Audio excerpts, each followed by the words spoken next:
پنځه کارونه هره شپه وکړئ او ویده شئ. یوه ورځ رسول الله صلی الله علیه وسلم حضرت علي رضی الله عنه ته وویل چې ای علي د شپې 5 کارونه وکړه بیا ویده شه. لومړی 4,000 دیناره صدقه ورکړه بیا ویده شه. 4 ځلې سورة فاتحه لوستل د 4,000 دینارو صدقې برابر ثواب دی.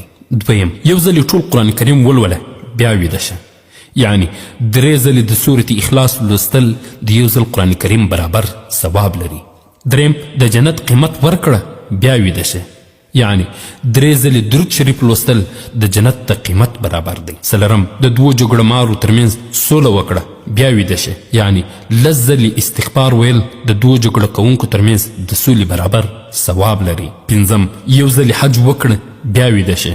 یعنی 4 ځلې درېیمه کلمه لوستل د حج برابر ثواب لري. دا د روحي سکون، ښه خوب او خوشحالي تر ټولو غوره درملنه ده.